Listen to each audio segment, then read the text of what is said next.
Bonjour chère audience, dans cette vidéo nous allons voir les méthodes d'immobilisation des enzymes. Alors il existe trois méthodes d'immobilisation des enzymes, l'immobilisation par adsorption, l'immobilisation par inclusion et l'immobilisation par liaison covalente. Commençons par la première méthode d'immobilisation, il s'agit de l'adsorption. C'est la méthode la plus simple et la plus rentable. Elle consiste en la rétention de l'enzyme à la surface d'un support insoluble par interaction faible telles que les liaisons hydrogènes, les interactions de Van der Waals et les interactions homophile, à savoir les interactions hydrophobes et les interactions hydrophiles. La deuxième méthode d'immobilisation est l'immobilisation par inclusion. Elle permet de confiner l'enzyme soit à l'intérieur d'un réseau tridimensionnel d'une matrice ou de les emprisonner dans des microcapsules. On distingue trois méthodes d'immobilisation par inclusion: l'inclusion dans une matrice ou dans un gel, l'encapsulation et l'inclusion dans une fibre creuse. La première méthode d'immobilisation par inclusion est l'inclusion dans une matrice ou dans un gel.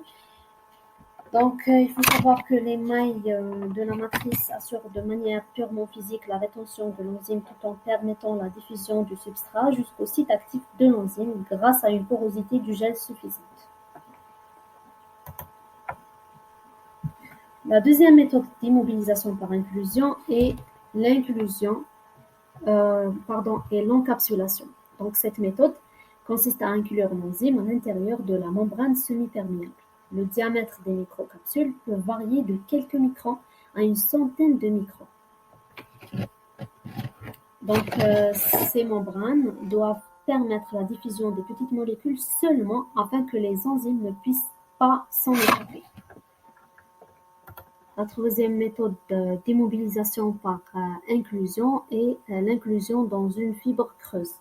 Donc, dans cette méthode, il faut que les enzymes soient piégées dans des microcavités de fibres synthétiques, comme vous pouvez voir dans la figure. La troisième et dernière méthode d'immobilisation est l'immobilisation par liaison covalente. Donc, il s'agit de faire réagir un groupement fonctionnel libre de l'enzyme avec un groupement fonctionnel de réactifs. On distingue deux méthodes d'immobilisation par liaison covalente. L'immobilisation par liaison covalente sans support, donc c'est la réticulation qui repose sur l'ajout d'agents réticulants qui permettent de lier les enzymes entre elles par liaison chimique.